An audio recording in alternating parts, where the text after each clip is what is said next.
Hallo, willkommen und ein sehr herzliches Grüß Gott an alle unsere Gäste hier zu unserem virtuellen State of Commerce Experience Event, heute aus meinem Homeoffice in Oberbayern.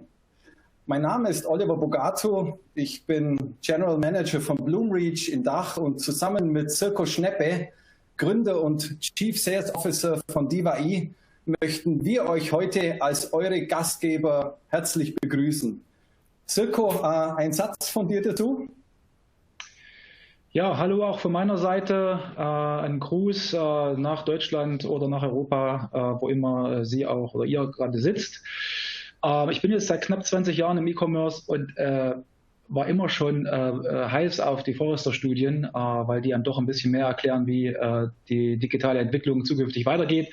Diesmal waren wir selber mit beteiligt, da freue ich mich besonders drüber und freue mich jetzt auf die Ausführungen von Nick. Danke, Oliver, für das Organisieren und wir sprechen uns dann später nochmal. Sehr gerne. Thank you, Sirko. But now, let's switch into English to welcome each and everybody in that great event in a language that connects us. Welcome to the State of Commerce Experience event in DACH with our valued guests from Forrester, DACH and Bosch Power Tools. My name is Oliver Bogato. I'm the General Manager of Bloomreach in the DACH area, and together with Sirko Schneppe, Founder and Chief Sales Officer of DACH, we would like to welcome you as your hosts. The State of Commerce Experience is an ultimate research study conducted by Forrester Consulting on behalf of Bloomreach, providing a sweeping view into the state of digital commerce experience today. Based on the two-part global survey before and after the COVID-19 crisis began, this comprehensive study examines the latest commerce experience trends and the impact of the pandemic on consumer behaviors and business priorities. Today, we are going to be discussing the research findings at glance on the e-commerce market in the DACH region. We'll give you an inclusive breakdown of how German B2B businesses are navigating e-commerce operations since the onset of the coronavirus crisis and a comparative view of the market before and after the COVID-19 crisis began. Let me tell you quickly about our today's agenda. We are kicking off now our event with Nick Barber, Forrester Senior Analyst, who will be giving us some early insights from the State of Commerce Experience study, including how profoundly B2B buyers' expectations have changed since the COVID-19 pandemic and how to meet these needs. He'll also be discussing key priorities as we emerge from the worst of COVID-19. Thereafter, we will follow an interesting discussion regarding Nick's insights led by Brian Walker, Chief Strategy Officer of Bloomreach.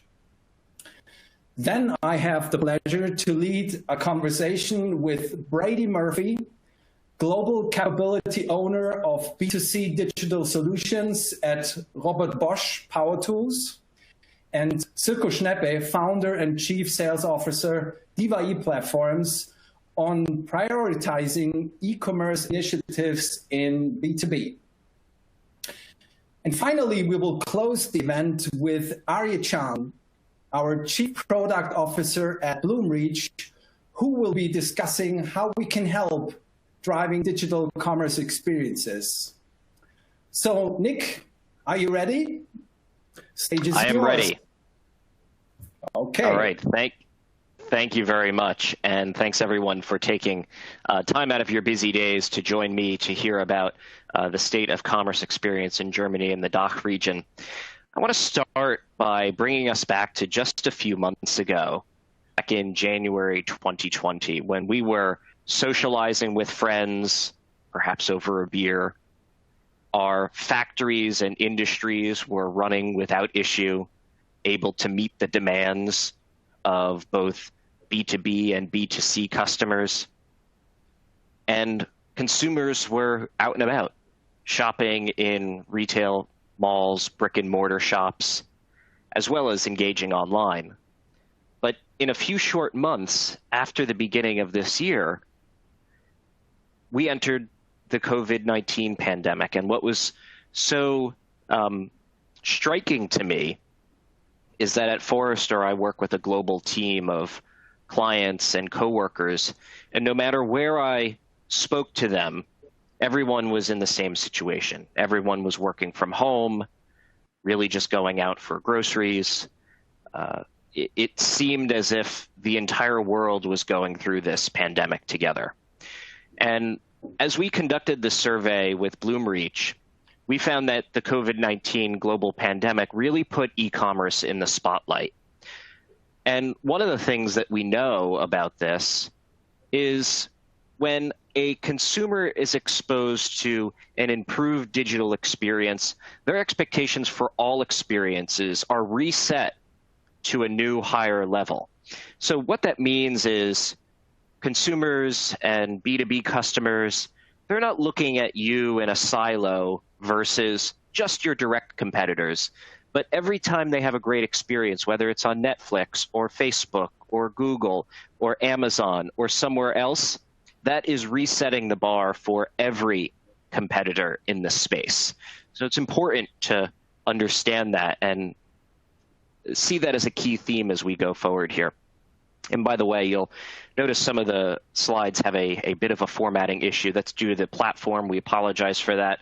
If there's anything that's unreadable, I'll make sure I distill that since I'm very close to the research. So apologies for that in advance. It's due to the platform here, and we'll make sure that we get you a clean copy once this is complete. So one of the things that we know about the pandemic is businesses expect the pandemic to drive growth. When we asked 50 global decision makers, how has COVID-19 impacted your business? We're seeing actually 46% of them. So 6% say our business is seeing unprecedented growth. 40% of them say our business continues to grow due to a spike in online sales. So 46% of them see this pandemic as a way to drive growth. And the COVID pandemic has changed shopping behaviors. So consumers, both B2B and B2C, are buying more. They're buying items online that they've never bought before, and they're turning to online as a way to overcome some of the challenges of this pandemic. So what were these customers' responses to the pandemic? Well, they turned to buying online. Now, 50% of customers are shopping online for products they've never before bought online. This is huge. They are turning to online to buy things they've never bought before online. And we know the pandemic is going to establish a new normal. So these habits that are set now amidst this pandemic are going to continue once the global pandemic resolves and we turn back to this new normal. So it's now that e-commerce businesses need to step up and rise to these expectations because these are going to be the new normal. And when we look at the top 3 categories consumers are buying online for the first time, it's grocery, household products, and kids' toys. Anyone who's home with kids knows how that is. And the top 3 categories that B2B customers are buying online for the first time, this is the bottom section: supplies, health and safety equipment, and IT hardware equipment. Certainly, whether you fall into either of these categories, you've probably seen something similar. And they also not only are buying for the first time online, but they're also buying more. In fact, 70% of the customers are purchasing more than usual. Necessities are topping the list, and this is going to be the new normal, at least until the next year. Top 3 categories consumers are buying more of, well, it's grocery, household products, and medicine, pharmacy, and prescriptions. For B2B, It includes supplies, emergency supplies, and spare parts. So again, consumers are buying more items online, and they're also shopping for things that they've never bought online before. And it's mostly because they're scared to go to stores. 92% of our survey respondents say the pandemic has changed their shopping behaviors. They, one, avoid physical stores because of potential exposure to the virus. They're putting discretionary spending on hold, spending and shopping on hold. Certainly, different pockets of the economy is experiencing issues there, either with layoffs or salary reductions. So discretionary spending is going on hold, and they're looking at buying the essentials. And they're buying exclusively online or as much as possible online, again, to limit that exposure to public retail, public stores. What do customers expect? Well, customers expect clear and transparent communication. When we asked 315 global customers, as you shop online, what's important for online channels and businesses to provide right now? They want to know accurate information on availability of product inventory. They want to know accurate delivery timeframes, frequent updates on order status, clear communication on product and package cleanliness, ability to track in real time, and accurate information on restock availability. So they need answers to two questions. Do you have it? And when can I get it? And online activity creates new opportunities for companies. When we asked, which of the following have you experienced with your business due to the current COVID-19 situation, we see a couple of things. Certainly, businesses are grappling with shortage of employees to support the business. Certainly, that's something that's universal. But we also saw, as you look at those light blue highlighted categories, increased volume of search on online channels, increased volume of traffic to online channels, increased volume of online orders, increased reliance on marketplaces to help us move faster, and increased importance of our online and digital channels. They're now critical to our survival. So that's what businesses are seeing. But from a customer's perspective, the pandemic has certainly driven the shortage of workers as workers stay home. But from a consumer perspective, shoppers they're searching for more things. They're moving to online channels. They're buying more. And they're relying on marketplaces as a way to find that curated experience around digital commerce. So maybe you're asking, why invest in commerce now? My business is going through perhaps a tough time, and I need to conserve resources so that we can weather this pandemic. But our actual advice is to invest in e-commerce now, and here is why. 56% of B2B customers would pay for a better buying experience, and 37% of B2C customers would pay for a better buying experience. So on the B2B side, B2B customers, they say, we need it now, our business depends on it, we will pay more in order to get better visibility in stock, get faster shipping, have a smoother commerce transaction experience, all of those things. So this is helping you pave and set that foundation for investing in digital commerce, because your buyers value it. And in fact, they will pay more for a better buying experience, both B2C and B2B customers. And by the way, this data here, if you notice the base at the bottom of the slide, it's 206 German customers. So this is specific to the German market. One of the things we also know is that digital interactions serve as an inspiration point for customers. So it's a way for you to inspire customers, not just rely on that transactional element, but as a way to serve as a mentor, a guide in terms of their buying experience. We asked, again, specific to the German market, thinking about a recent purchase you made, what initially gave you the idea that led to your purchase? Search engine results, number one. Content on the store website, browsing a store, items I saw in an online marketplace, and then talking to a family member, and the results continue down. But again, one of the things that your business can do is serve as that inspiration point to customers. Give them ideas of what they might want to buy. Help them along their journey through guidance and mentorship. So again, remember that digital commerce isn't just about the transaction piece. Certainly it is, but it's not just about the digital transaction piece. It's also about this inspiration, seeing you as a guide or a mentor along their journey is really important to helping facilitate that buying process. So through this survey and through the information that we've collected, we found a significant number of businesses really need to go back to basics and get the basics right.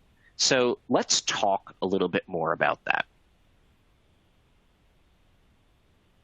We know that customers are frustrated with your experience. Whether researching or purchasing, 72% of customers report challenging experiences. These range from out-of-stock items to questions that don't get answered. They also say, when it comes to personalization, less than 20% say their most recent online experience was completely personalized to them. So there's two things here that we see in terms of digital commerce. One is you're not meeting their expectations, and you're not offering them a personalized experience. So again, value and relevancy here is really important to the digital commerce experience. Let's dive a little bit more into this data. When we asked 206 German customers, thinking back to a recent shopping experience, which of these challenges did you experience? 29% of them said the item was out of stock. 21% said, I couldn't find answers to my questions. And roughly 16% said the experience wasn't intuitive. And these highlighted pieces in the dark blue call out a couple of things that businesses need to be aware of.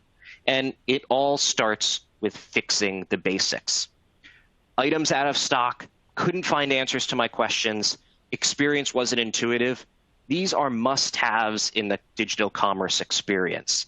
So it's important that businesses see this, understand it, and go back and make sure that they fine-tune that basic experience around digital commerce. And also, customers express frustration throughout the purchase journey. There's a lot of data on this slide, so let me walk you through it. Again, these German customers, we asked them, thinking about your online purchases in the last 3 months, what issues have you experienced in the following phases of your purchase journey? And we segmented these out across the purchase journey. First being search and navigation. Second being product information and features. Third being supporting content. And then fourth being purchase and support. So under the search and navigation piece, 41% of customers said, I'm getting inaccurate search results. I'm getting back things that don't have anything to do with my search term, or they're not right, or they're just flat out wrong for what I'm searching for. So again, basics. It's fine-tuning that search. It's curating collections of items in order to show customers what's most valuable to them. I couldn't filter the search results. 28% of customers say, I can't do anything with these search results once you give them to me. I can't filter them by color or availability or price or customer rating. All of those things are super valuable in the digital commerce experience. And the search box didn't complete what I typed. So basic type ahead, not available for 27% of these customers. And these are all things that, as you think of this digital commerce journey that your customers are going through, these are things that are right in the beginning of that digital commerce journey that need to be fixed. And this is causing customers to effectively abandon the purchase process. So it's important that we get these must-haves right. Once we go one step deeper into the search and navigation, or into the purchase process, under the product information and features, 43% of customers say poor or missing imagery. How could you buy a product if you can't see it? And how could you buy something if you can't see details on it with features like deep zoom or the ability to spin a product and see it in a 360-degree view? Those are essential items to the digital commerce experience. Confusing or missing product information. So they want to know perhaps dimensions or weight, or on a spare part that we know B2B customers are buying. What are the ports available to it, or the what kind of connectors does it use, and things like that. So it's very important, again, table stakes, must-haves, to have that product information. And also confusing or missing pricing information. So certainly both B2C and B2B customers are are trying to understand how much these items cost. So that is something that is a must-have for digital commerce experiences. On supporting content, 33% say lack of customer reviews or ratings. These are things that boost purchase confidence. When you see something that's well rated and you've got a good number of customers who purchased a product before, that inspires confidence in the buyer. So by not having these, that's a challenge in terms of completing that commerce transaction. Lack of guidance for using the product. So features, functionality, how-to, quick start guides, all of those things are really important to drive the usage of that product and create an evangelist out of your user. And lack of professional reviews or ratings out there in the space, those professional guides and review sites that take a look at products and publish information about them. Then in the purchase and support category, didn't take my preferred payment. Almost a third of customers say that you're not taking their preferred method of payment. Slow or expensive delivery in a world where 2-day free shipping is becoming the norm, or already is the norm in some markets. Slow and expensive delivery is a hindrance to completing that digital commerce transaction. And lack of tracking capabilities. Again, going back to one of the first slides that I shared. Do you have it, and when can I get it? When can I get it is specific to that tracking experience. We also found that customers aren't satisfied with their channel experiences. So when we ask, on average, how satisfied are you with your research experience on each of these channels? These are the numbers that our survey respondents reported as completely satisfied, or 5 out of 5. Online marketplace is really leading here in terms of satisfaction. Again, this is because of variety of product, oftentimes clear information about it, clear expectations around delivery. But look how the drop-off occurs in the portal. For example, an e-procurement site on your intranet, only a third of customers are fully satisfied. Manufacturers or a brand's direct website, less than a third. Online resellers' mobile app, direct website, phone call, manufacturer's brand mobile app, and social media, it continues to drop off in terms of satisfaction. So and even here, if we look at the online marketplace less than 50% of customers are fully satisfied there. So it's really important to, again, get these must-haves, get these basics right for the digital commerce experience. Nor are they satisfied with their purchase experience. On average, we asked, how satisfied are you with your purchase experience on each of these channels? Again, marketplaces are leading, but still less than half of customers are fully satisfied with their online marketplace purchase experience. And then you see none of them even reach a third. So the online reseller's direct website, a phone call, a manufacturer's or brand's direct website, the portal, the social media landscape, and so on. So there's really a chance for you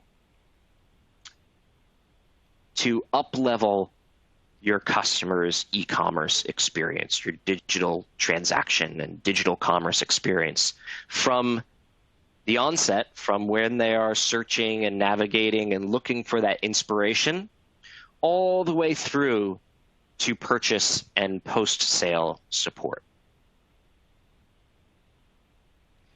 We also said that commerce experiences lack personalization. We asked German customers, thinking of your most recent online experience with a brand, how personalized do you feel the experience was? Only 18% said it was completely personalized. 38%, on the other hand, said it was somewhat personalized. We've all sort of experienced a somewhat personalized digital commerce experience. Oftentimes they maybe address you by name, or they say good morning when it's in the morning, or they say good evening when you visit the website in the evening, or they send you a message on your birthday offering you a special discount. Things like that, where the experience is only somewhat personalized, isn't enough. Companies need to lean in to personalization and create that connection with the customer via relevancy and value. We've looked at personalization at Forrester and found that companies know a lot about their customers, but they also need to know a lot about their content in order to create better personalized experiences.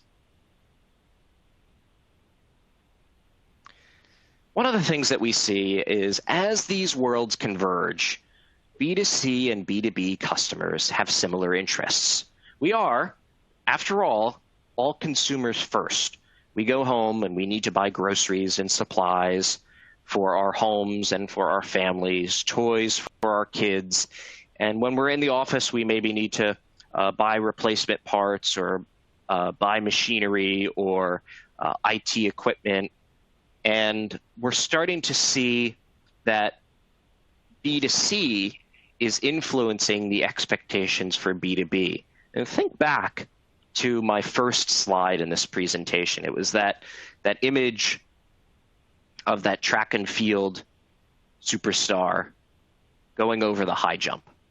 And it's exactly what we're seeing here. Every time a user is exposed to an enhanced digital experience, their expectation for all digital experiences raises.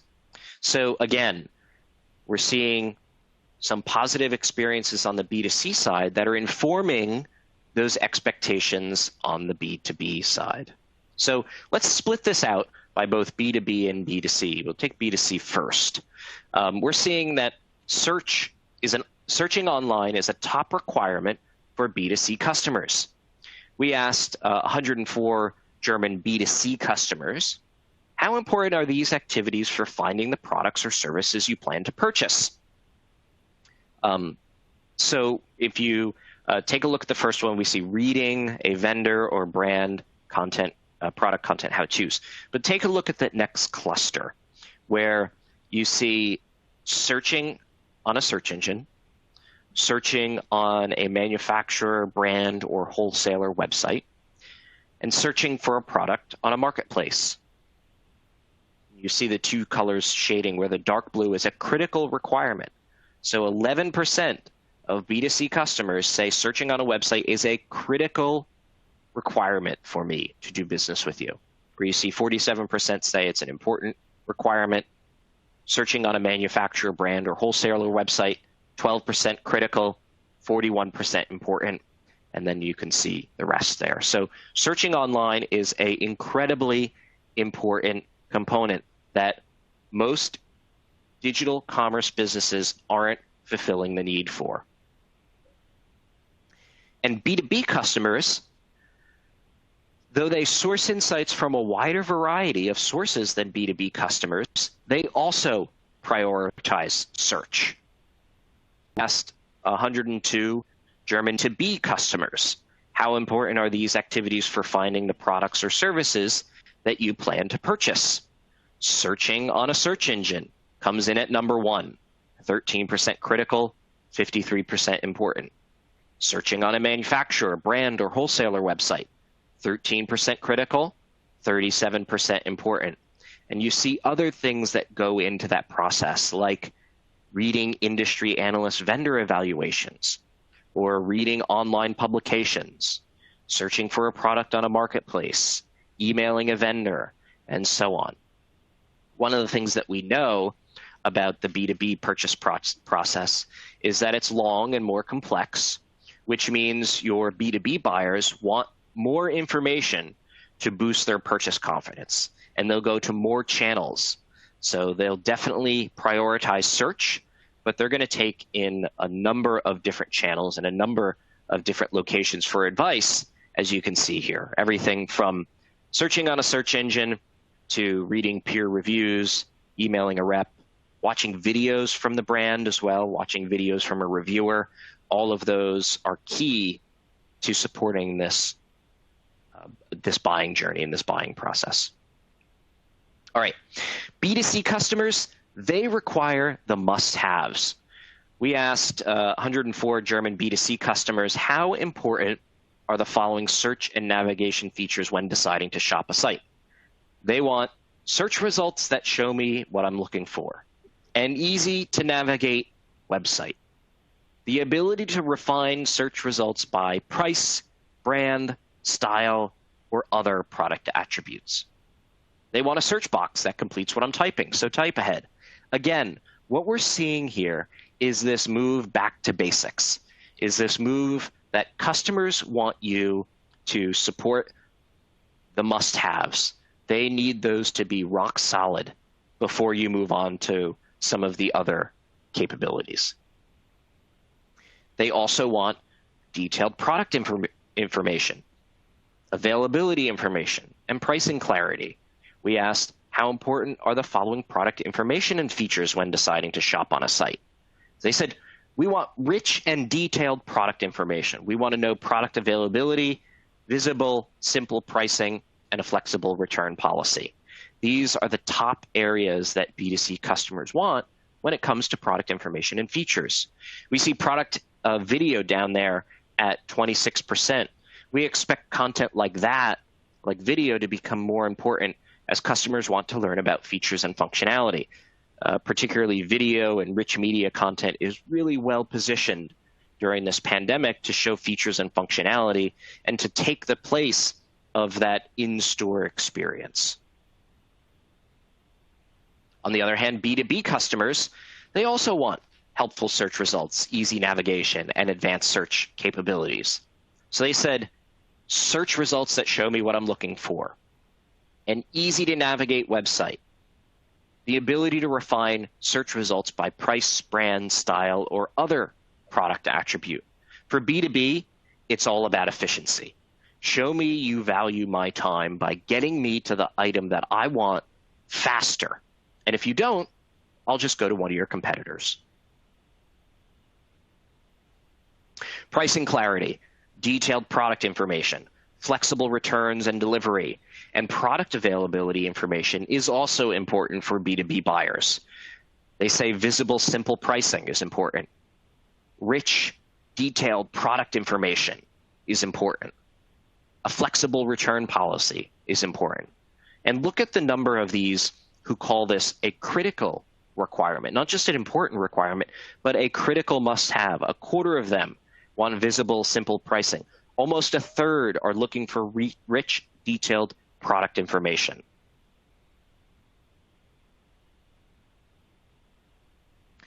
And what we found in this survey and what we found in this research is there's a disconnect between what customers want and what companies can deliver.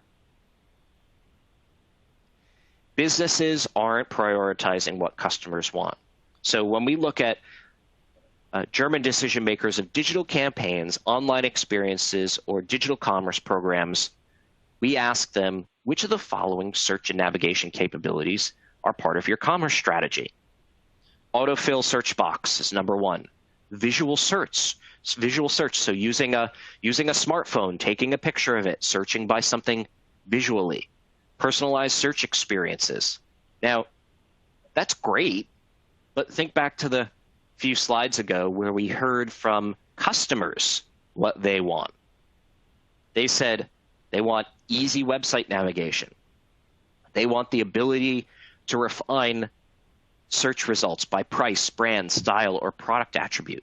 That's what they want, but you're giving them type ahead and visual search. So again, there's this disconnect between what customers want and what sellers are giving them. So again, it's this idea of moving back to the basics, moving back to the must-haves for this commerce experience. Nail the must-haves in digital commerce. You've got to get these right. We asked German decision makers of digital campaigns, which of the following product information features are part of your e-commerce strategy? Product images are number one. Product video, product availability information. Now look where rich, detailed product information is.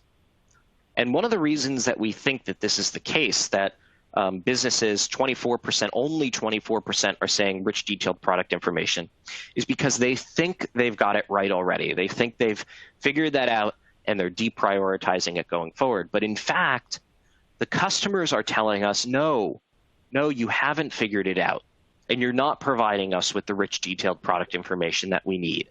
And if you continue to ignore that, we're going to go somewhere else. We're going to find a company that has figured out that priority and has surfaced it for us. We also found out that one bad experience has high costs for sellers. In fact, 50%, so half of customers, are unlikely to purchase from the same seller again if they had a bad experience. And 56% are likely to tell others about it. So if you don't get these must-haves correct, you may lose that customer. They're not going to come back, but they're also going to tell other people that this was a really bad experience. Don't use them. So business continuity now, competitive differentiation in the future. If we look at channels, technology, and operations, we're going to see some important information that you can take back to your businesses as you move forward and as you cope with this global pandemic. So pre-COVID, almost half of businesses plan to increase their budget for offline stores. We asked, do you plan to increase, decrease, or maintain your budget in the following areas in the next 12 months? Look at, on the left, B2C businesses, 67% say we're going to invest in our offline store. On the B2B side, 46% said we're going to invest in our offline store. What happened since COVID? The pandemic has caused businesses to quickly shift spend from offline to online. We asked, do you plan to increase, decrease, or maintain your budget in the following areas? Online, 64% said we are going to increase our investment there. Online through our mobile app, 58%, and that was actually a 13% bump from our pre-COVID data. And you also see here some of the others. So online third-party marketplaces, 46% are going to increase their investment. And the top decreases in offline channels include fax, the offline store, and offline sales in person, not including retail associates. So you see areas here where they are looking to decrease their investment. In fact, offline retail store, 20% are going to be decreasing their investment there. So quickly we saw this shift just in about a month's time, maybe perhaps a little bit more there, from heavy investment in offline to heavy investment in online. Businesses are increasing their budgets for tech. The biggest budget increases in the next 12 months will be in tech. Do you plan to increase, decrease, or maintain your budget in the following areas over the next 12 months? 68% are investing in commerce technology and tools. 68%, so two-thirds, more than two-thirds of businesses are investing in commerce technology and tools in order to create that better buying experience. Look at content. Almost 50%, almost half of them are increasing their budgets for content. So again, that idea of rich media, so images and video increasing purchase confidence. And they're increasing investment channels, increasing across the board for digital commerce, tech, and channels. We asked, what are your plans to invest in the following digital commerce technologies and channels? So you can see here, I'm not going to go through all of these, but you can see a couple of things. Connected products, Internet of Things, using third-party marketplaces, product information systems, so PIM, personalization to create that relevance and value. Commerce platform down there at the bottom in terms of expanding and planning to implement in the next 12 months. So this again is an area where there is a potential disconnect in terms of creating that better experience. So fulfilling those must-haves are super important. Pre-COVID, sellers' priorities circled around improving CX, retention, and products and services. So it was a critical priority to improve the experience of our customers, improve customer retention, and improve our products and services. But priorities have shifted.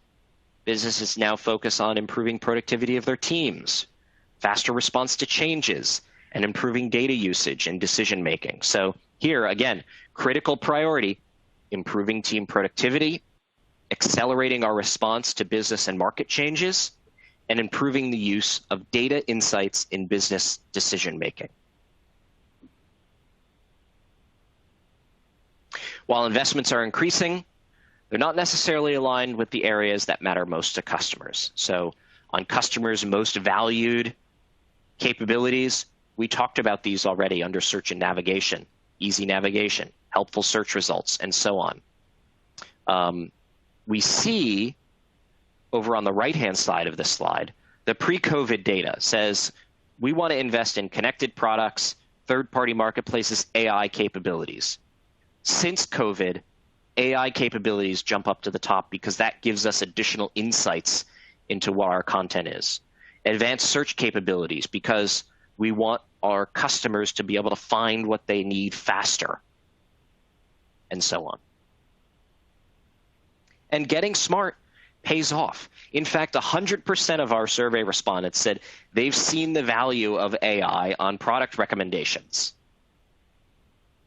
96% have seen increased average basket size due to better AI personalization. And 96% have seen the value of AI on the customer journey. All right, so in closing, what are our key recommendations? So we found that digital commerce powers interactions beyond transactions.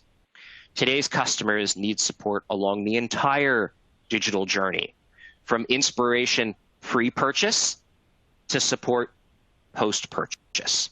Companies selling to B2B organizations need to embrace this and move beyond just being an order taker and becoming that guide and that mentor for B2B organizations. You need to nail commerce must-haves to drive sales. new sales, and loyalty.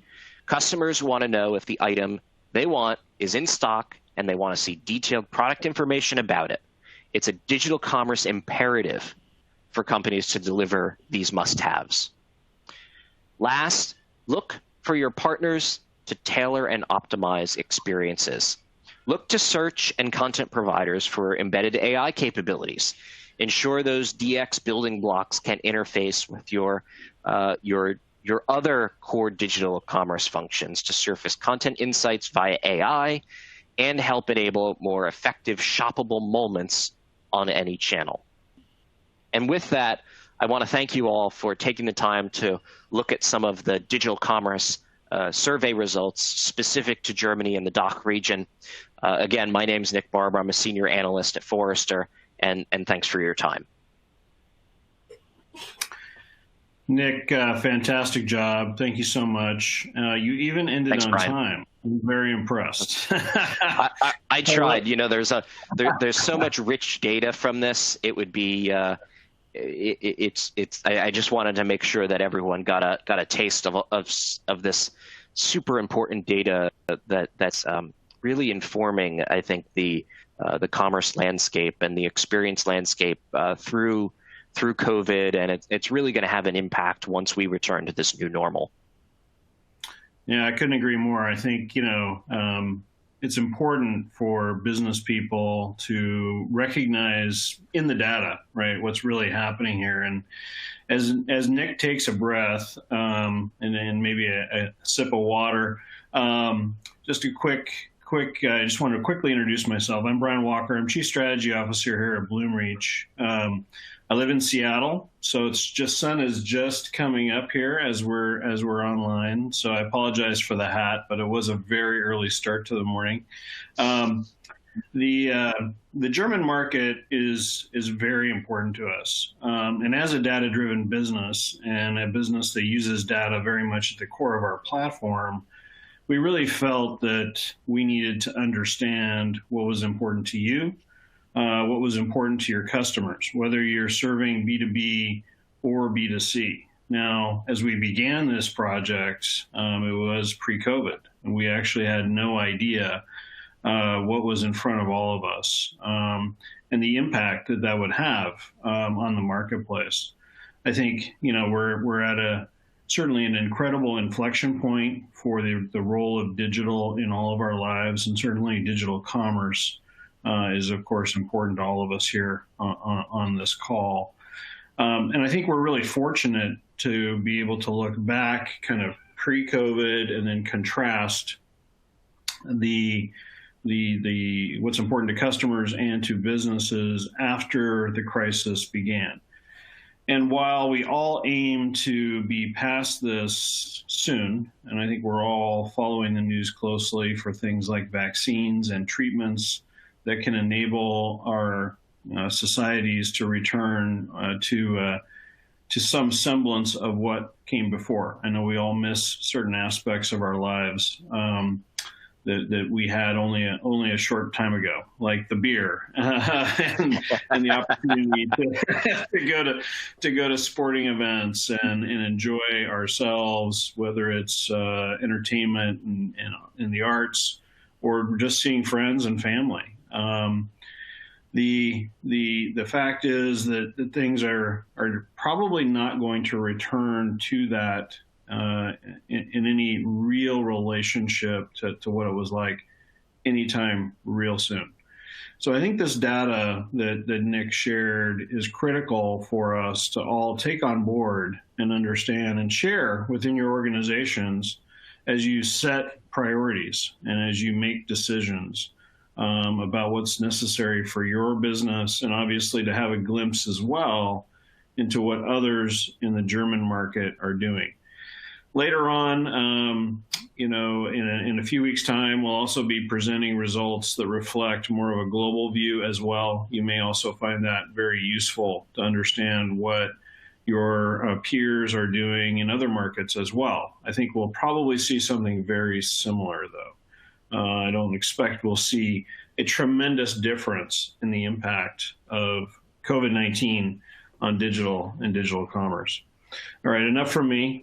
Nick, I want to give you a quick little break there before I started. Thank you, Brian. Hammering you with a couple of questions. I think perhaps the most relevant question on top of everyone's mind, and I recognize it is somewhat speculation.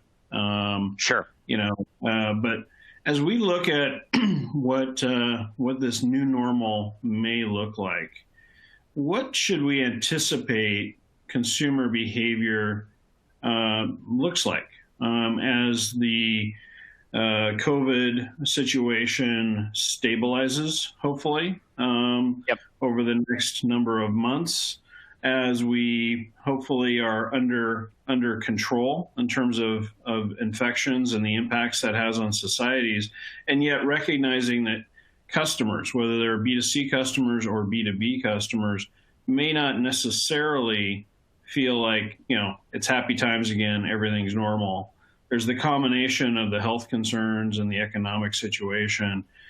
What do you anticipate this looks like based on the data and based on what you're hearing from clients? Yeah, so what's happening is if we take a look at kind of what's happened since COVID, and if we play this out, certain parts of the world either have opened up or they're beginning to ease restrictions. Whether or not we enter into a second outbreak is unknown. From what I've seen, vaccinations are still 8-12 months away. But I think the sort of silver lining here is that a lot of consumers and B2B customers have set themselves up to embrace new habits in the midst of this pandemic. So going back to some of the initial data that I shared, half of customers are buying things online that they've never bought before. 70% are buying more things or more frequently. And I think that that's going to be something that's going to persist once this pandemic resolves itself. We're going to see both B2B and B2C customers turning to online to do some more of that search and inspiration and fulfillment piece. Certainly you saw on the B2C side, grocery being one of the top drivers for digital commerce. When we're out of this pandemic, will anyone want to go back to the grocery store? Or will they just fulfill that via a digital transaction? Certainly there are areas where digital commerce can make our lives easier. And I think that is going to be an area where this digital commerce continues to thrive post-pandemic. Perhaps some of us will still want to go out to retail stores and things like that. But even on the B2B side, do you need to meet with your rep to order new parts or order a new machine, or can you fulfill that through an online digital transaction? I think we're going to find that a lot of both B2C and B2B buyers continue to turn online because of the ease and the convenience. One of the things that we also saw in our data is that the promise of online isn't always fulfilled by those sellers. So it's, again, a call to these sellers to go back and get those must-haves right. Actually use the pandemic as a time to fine-tune your ecosystem so that when we emerge from this global pandemic, you're better positioned to take on your competitors or perhaps even leapfrog your competitors with some of the work that you've done now in the midst of this pandemic. Yeah, I couldn't agree more. I also feel that it's kind of the wrong question sometimes to look at this in a binary. Is it going to be online or is it going to be offline? The reality is it's going to be kind of a blending of these channels, both in terms of how customers research and discover and use tools like search and obviously rich content and other things to really do that research. And that's certainly true in B2B as well, as we act as consumers. And then we may see kind of new fulfillment modes really become the norm as we're all, of course, super busy. Running to the store for just basics was already kind of a chore. Now, if I can streamline that by ordering online, even if I do run by the store to pick it up, That's saving me a lot of time. Now, I don't think we're going to see a situation where the serendipity and kind of joy of shopping is completely gone from our cities and from our communities. But the role of digital is only going to be heightened. And certainly the share it's going to take is going to be very much accelerated, even if it comes down a bit from where it's at the moment, due to the stay-at-home orders and so forth. So I think the new normal, as we say, is going to be somewhere in between, but considerably higher than it was before. And I think, as you pointed out, more importantly, the consumer is going to gravitate online almost first now, whereas before it might be like, oh, maybe I should check online. Now it's really going to be the beginning, truly, for that shopping journey for even customers who never really behaved that way before.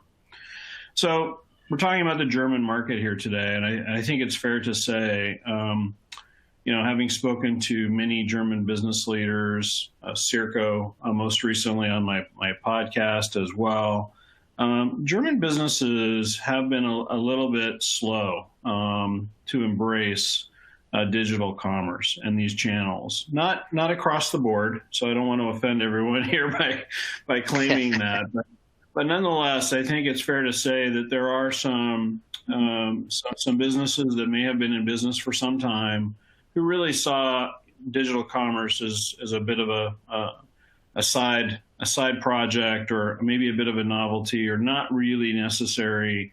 What would you tell a CEO of a German retailer or leading B2B company about digital commerce today, based on the data? Yeah, I would say, and really need to invest. Yeah, so there's a couple of things. One, it's now an obvious channel. If the pandemic hasn't made you realize that, I'm not sure what will at this point. So one is that it's an essential channel, and two is that it may not be as intimidating as you think. If we look at the data that the customers say things that they want, it's search, it's ease of navigation, it's intuitiveness. It's not that they're expecting an augmented reality experience through their phone so that they can, put a couch in their room, or, put on some goggles and inspect a component for their machine. So it's not something where the bar is set so totally high that it's unachievable. So I think one is it's here, and it's here to stay. And because this pandemic is going on for so long, it is establishing new habits in both B2B and B2C consumers. Now, if this was something that was a week long and then we return to normal, we wouldn't have that time to sort of establish those new habits. So one is the habits are being established, and there's this expectation once the pandemic resolves itself that some of these habits will persist. And two is, again, the bar isn't that high. It's creating good experiences via search. It's creating intuitive experiences, and it's telling your customers, is the item in stock? When will it be available to ship to you? So again, it's not these overblown 3D augmented reality experiences, something super futuristic. It's the must-haves that businesses need to get right. Yeah, couldn't agree more.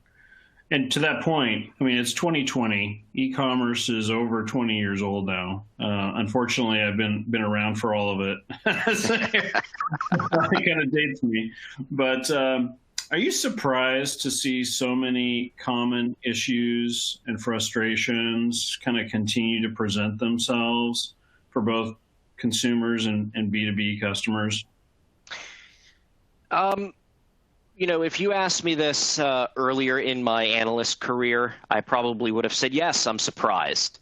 But now, having spoke with and having worked with a number of businesses, it's become apparent that a lot of companies sort of align with that metaphor of a duck or a beautiful bird floating across the water, where you see that duck beautifully gliding across the water, but then when you look under the water, they're furiously paddling to keep themselves moving like that. And as I've gotten closer to companies, it turns out that a lot of them are like that. You look at these companies, you figure they've got it all figured out, but in fact they're paddling furiously like that duck under the water. So, and I think that there is just it's just human nature to get distracted by some of the bright shiny objects like social or augmented or virtual reality or things. We saw visual search being prioritized in one of the survey respondents, and I think it can be easy to lose sight of those basics that are so important for customers. And also, there's such complexity inside of businesses today where they've got so many different systems that handle product information and product content that it can be hard to make sure all of those systems are connected to display all of that information to the customer. So I think it's a number of things. I think it's one, it's that it's the ease of distraction, and two, it's the siloed experiences in so many companies today. But it's got to get fixed. It's got to be streamlined. It's got to be connected. It's got to move from this idea of getting everything perfect to this idea of getting everything done quickly and out to market, and because that's where you're getting the insights. You quickly iterate, you get your product out there, you get the content out there, and you use those insights to inform future decisions. So, and right here we presented a number of insights across the digital commerce market. So this should be the kick to get things started for businesses.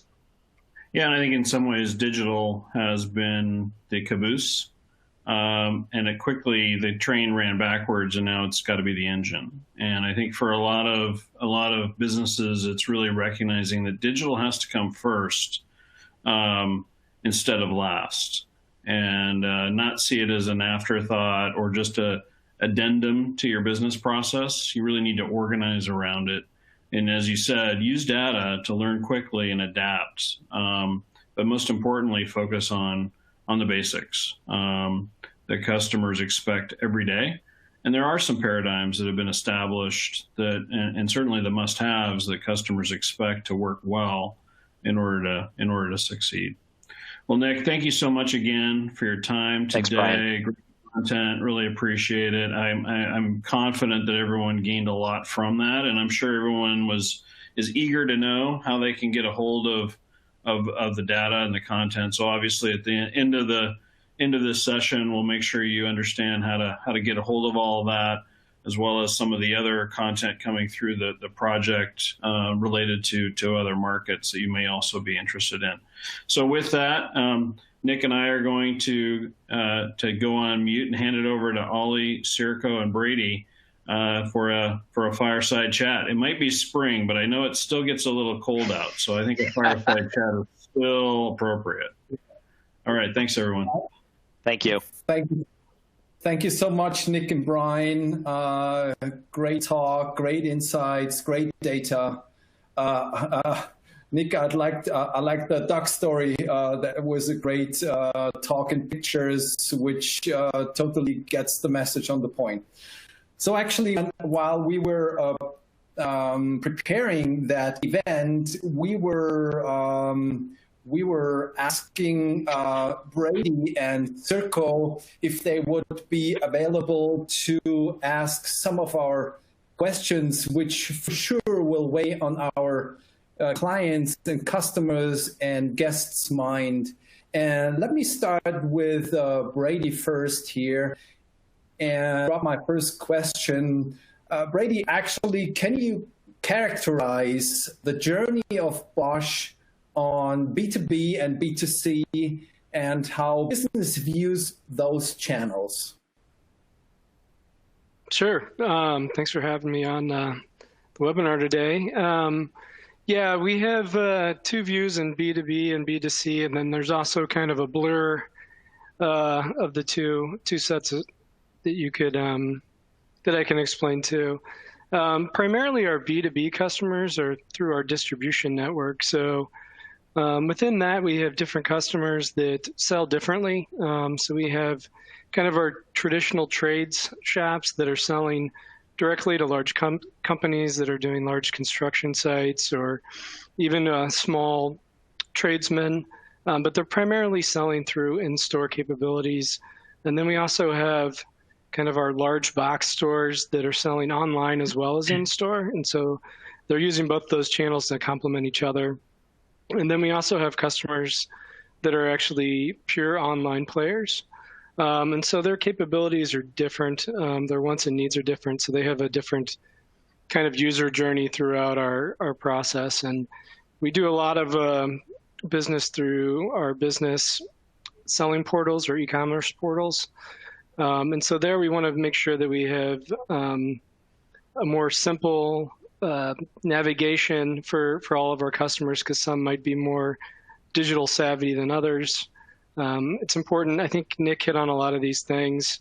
We're trying to do them as best as we can, and we're constantly trying to evolve how we do this, but we want to make sure that we hit those basics done first. It's with simple navigation. We want to have a good search experience so users can find what they're looking for. We want to make sure that our prices are shown, stock availability, and then getting through that ordering process is pretty quick, so that we're not delaying their purchase. We know their time is valuable, and we don't want them to have to make 5 different clicks to make a purchase. And then once that purchase is done, it's important that they can track where their order is, when it will be arriving to them. And then on the B2C side, we look at those users as our end users, those customers. So they're actually physically holding the tools. But this is where the blur kind of comes in. We have a lot of professional users that are buying for businesses through our distribution network. And so we're trying to drive demand for our distribution partners. And then we also have DIY users that might be a little less sophisticated, or we might have like an aspirational DIYer that's actually making products physically using our tools and trying to sell them. So within our brand manufacturer websites, that's when we're kind of talking to both a hybrid B2B customer as well as a B2C customer. So we want to make sure that we have user journeys for both. And that's where we're really selling our products, making sure that we have rich content, a lot of product details, rich images, and then also giving them an opportunity to find where they can service their products, warranty information, and as well as where they can find our distribution partners if it's online or in person in a physical store. So we want to make sure that we're pushing that demand to our distribution partners as well. Cool. What pays into that direction? Can you give me an answer to which extent the COVID crisis has influenced your perspectives, I should say, and maybe you can also tell us what are your early strategic next steps here? Sure, that's a great question. So this crisis was kind of brought upon everybody pretty quickly. We've been going through a digital transformation over the last 2 years, so we're kind of in the middle. So one of the first basic things was making sure that our employees' health and well-being was the number one priority. So having the ability to have the digital infrastructure to let people work from home when they can was very important, and luckily we had that in place. And then also thinking about community, how we could help support the community and be able to pivot and work quickly.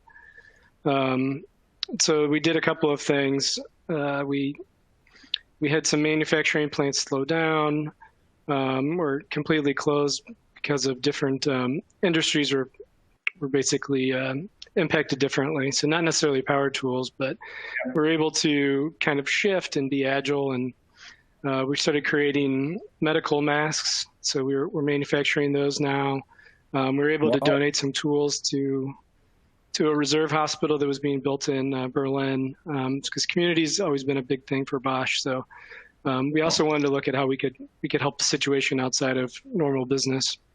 But within the digital e-com space, I think it's really important when something like this happens that you're still talking to your customers and making sure that they're aware of what's happened, how your business is being affected, and really letting them know that we know that they're being affected too, and we're there to help them how we can. And so within our web spaces, it's a matter of taking some of that prime real estate on the websites and communicating with them and letting them know that we understand what they're going through and this is what they can expect from us. And then also, as an organization, we had to figure out, as things were changing quickly, how we could actually innovate ourselves and use digital platforms to help our business still succeed. We have salespeople that are used to going out and talking to customers, physically handing off tools, showing them how they work.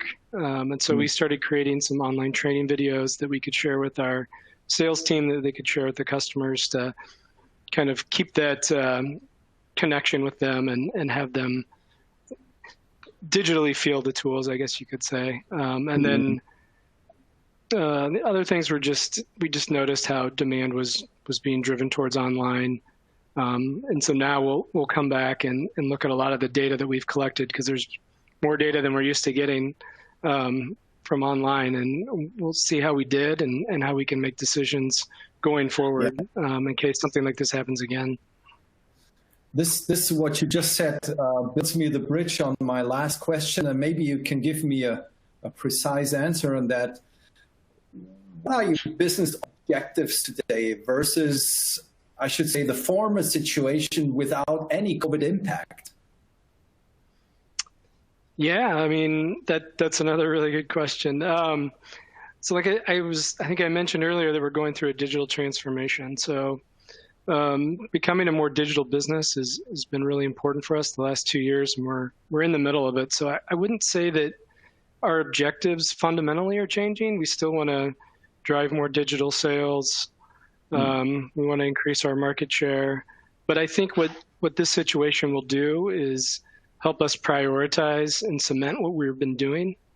So this will be good evidence of what we've been doing the last 2 years and how it quickly went into place and we were tested. But it'll also help us evaluate how we move forward in this. So I'm sure some of our projects will be vaulted up, some will be moved down, and we'll probably find some brand new projects that we'll have to prioritize going forward. Yeah. Great. Thanks a lot, Brady, for that insight. And while talking to that, I would like to ask Sirko my first question, and maybe focusing a little bit more on the DACH market.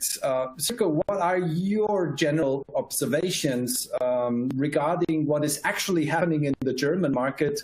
Of course, I'm referring to the digital space. Sure. Thanks first of all to Nick and the team for that great analysis. I think it had a lot of good insights into the German market. Some of it was already known to me, of course. Not everything was pretty new. Some of it I was really surprised. First of all, compared to the financial crisis like 10 years ago, companies have not reacted that panically as they did 10 years ago. So they haven't really shut down all the budgets, especially in the digital space. So of course, if you have issues with your supply chain, you may stop some of your projects. But what we could experience from our clients is that the digital projects usually stay in place. They may go down a little bit, but no hard stop. And this was, of course, good for us as an agency. I also think that some of the impact we might see later.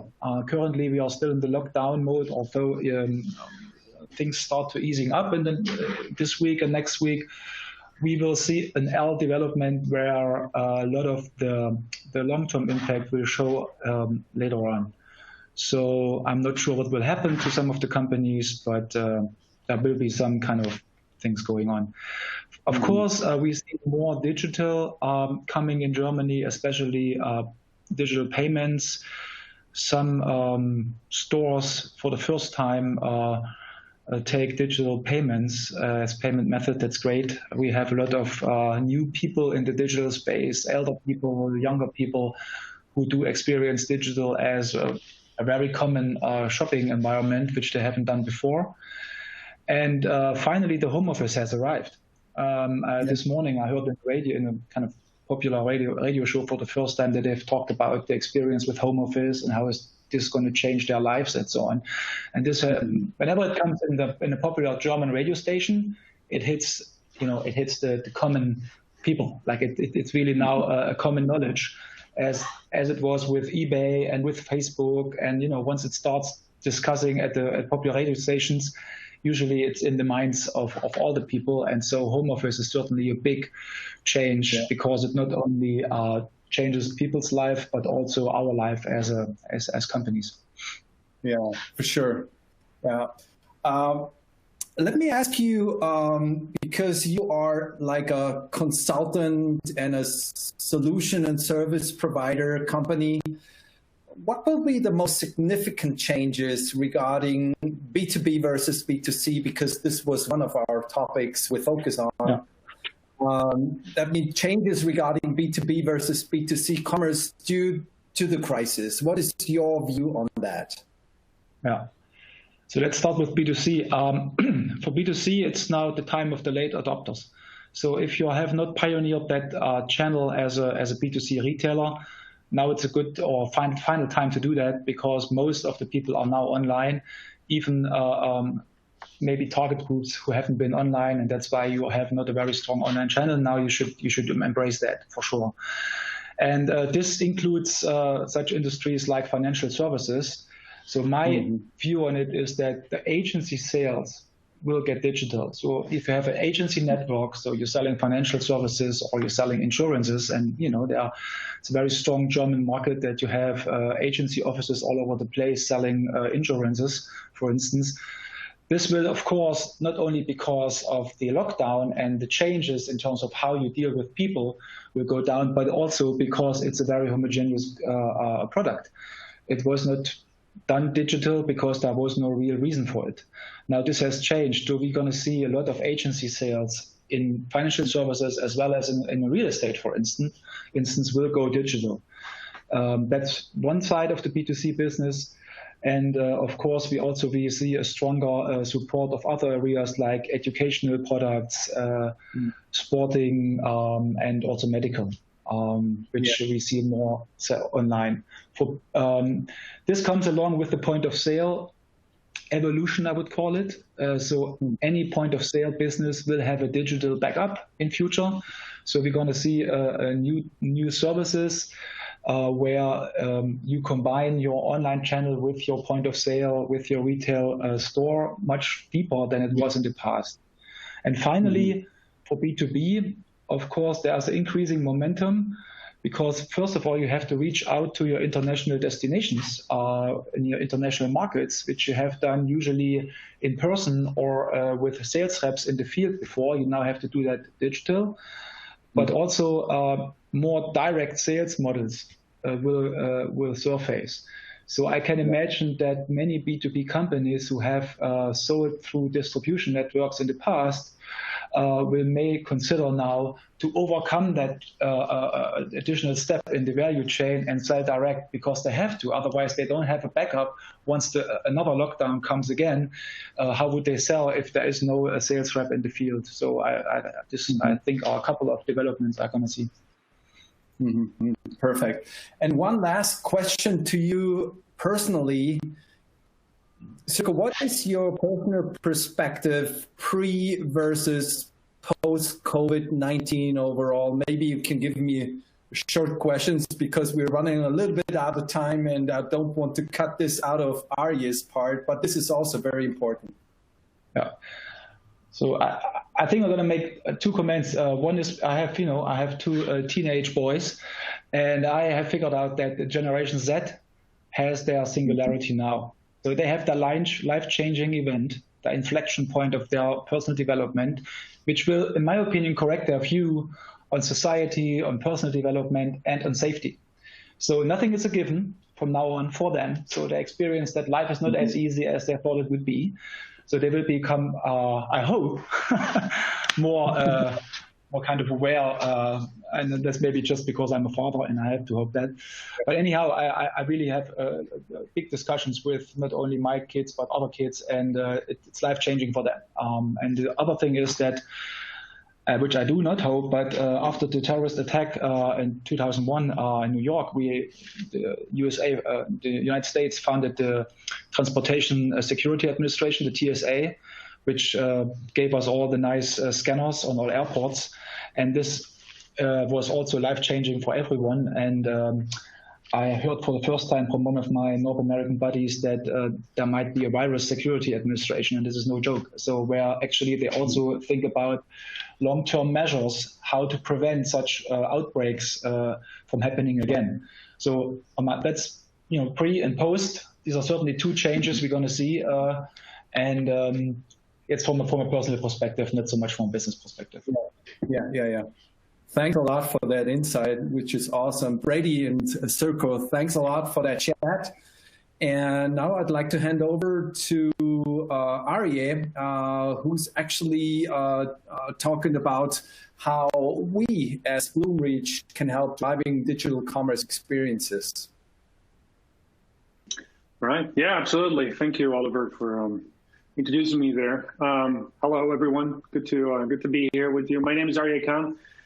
I'm a Chief Product Officer with Bloomreach, based out of Amsterdam, the Netherlands, not that far away from Germany or wherever you are.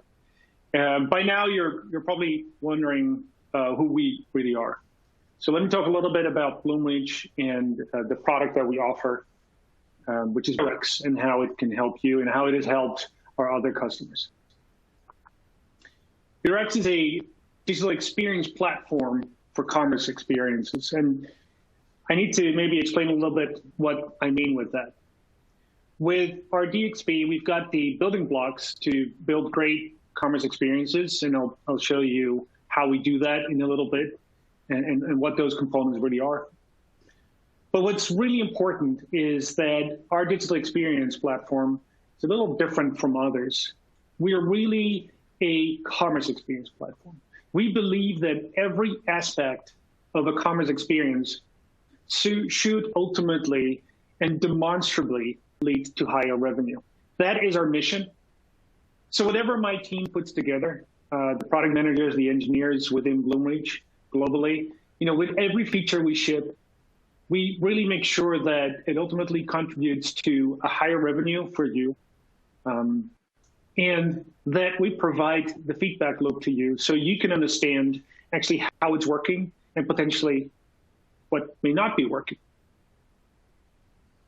We want to make sure that you understand and what the net result of that content is. We want to help you merchandise your products in the right way, put them in the right spots on your category pages, in the search results, and so forth, and give you the tools to do that, but maybe more importantly, give you the AI to automatically optimize that in the most optimal way based on your visitors' behavior and purchasing behavior in the past.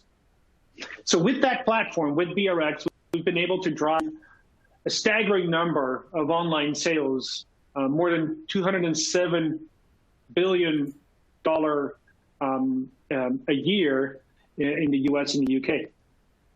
In those markets, only Amazon is actually bigger in terms of sales passing through their platform. So I'm super proud of that, and I'm hoping we can add you onto the platform as well and do the same for your business. We have 300 enterprise customers globally across commerce, in retail, brands, manufacturing, and distribution. And among those customers, we're seeing a total of 36% increase in sales this year. That's an incredible number. And a lot of it is driven by COVID-19, of course, and Nick has spoken to that today and the other speakers here. And it says something about this industry, commerce, and the direction we're going, and how much more we can do, and the future that we have, and how seriously our customers are taking this really. So we are that business platform. We're not just a creative suite to help you put a new design up on your website or run a marketing campaign. We truly go out of our way to optimize your customer's experience in every sense of the word, so ultimately you can hit your numbers. How do we do that? Well, for starters, or how did you do that? How can you do that? For starters, we believe that in order to provide really great experiences, there's a baseline. There's a set of features that your website, your experience just needs to have because everybody else has it. We call those things table stakes. Very American term. Apologize for that. So today's table stakes for digital commerce are all about great product discovery, search, content, personalization, search engine optimization, and an easy shopping experience. But like Nick said, what we found in our state of commerce experience research is that customers in both B2B as well as B2C really crave a better buying experience. And I've just heard Nick go through the numbers that 37 of B2C customers and 56% of B2B customers would pay more for a better buying experience. What does that mean? So, it's about inspiration. It's about helping your customers really find the content, the products that they need by providing them engaging and inspiring information around your products. It means offering great contextualized merchandising that is fully personalized to the individual in whatever segment they are in. It's about not just targeting banners, but also personalizing and optimizing search results. So the results that are, best selling end up in the top, or if you want to override that mechanism, your top promotion products go into the top. Rendering content and products that actually make sense based on your customer's search and browsing intent. We can do that because of the AI and the machine learning that we built over the course of a decade, and I'll talk a little bit more about that in a second. And finally, it's very important to offer consistent but contextual experiences across all of your digital channels. Strong product information that is sound, that is correct, and product content that is on brand and consistent across your site, your mobile optimized site, your ad, maybe your in-store screens, your voice-assisted technology, and so forth. So to help you do this, to not just hit the table stakes, but to actually differentiate with compelling experiences, we offer you BRX and the 5 modules that are part of that. We've got search, merchandising, content management, recommendations and pathways, and SEO. And those are the 5 main modules that make up BRX. And underneath are the foundational layers that allow us to provide personalization across all of those modules. The targeting capability, our insights and our analytics capability, A/B testing, and ultimately our intelligent index. And then in the background, there are all your backend systems, your commerce platform, your ERP system, the PIMs, and so forth that you have sitting with your customer data. Those modules together allow you to build and optimize your website, your voice interaction, your mobile ad, all of the many different channels that you may have that make up your complete experience. So you can count on us to help you drive more revenue because of the algorithms that we have in place and the large quantity of data that we've captured over the many years. Our intelligent index learns with every customer click on your website. So it understands your customer's context, what they're trying to do. It understands your product catalog. It understands your content. It understands and learns about the meaning of your content and products and how they relate to each other and how they relate to your customers. Now, we've used that. We've helped our customers be successful with that. And I'm just going to go through a couple of these. HD Supply, a massive distributor from the US. Grand Vision, a global optics distributor and retailer, parts source company specialized in medical parts, also a B2B company. Bosch, of course, we already spoke about this a little bit earlier, and Wix, a DIY company from the UK. They're all on the platform. I'll end with this one, Staples, where they've been using pretty much every module from the BRX platform, starting with search and adding merchandising, adding content, adding recommendations, really building it out, and ultimately generating a 4.4 RPV lift on their .com website, which in their terms is $100 million more revenue. So those are great numbers.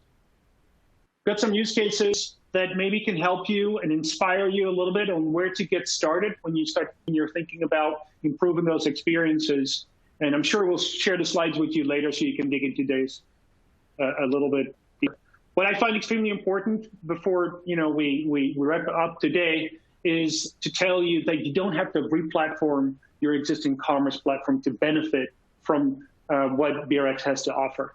You can use our modern API architecture to get started quickly, layer it on top of, and that provides you flexibility, agility, and speed. I'll pass it back to you, Oliver. Arye, Chief Product Officer of Bloomreach, thank you very much. Actually, I'd like to just thank Nick, Brian, Circo, Brady for delivering such valuable insights for our event today. And I just want to inform you that, of course, the event was recorded and we will publish the link on LinkedIn and on our corporate website. So thanks a lot, guys. We're running out of time. Great talks, great insights, valuable numbers and facts. Please reach out to us if you want to have an individual discussion concerning that. We are happy to guide you and help you. Thanks a lot, guys. Appreciate it. Thank you. Take care, everyone. Bye. Thanks all. Bye-bye. Bye.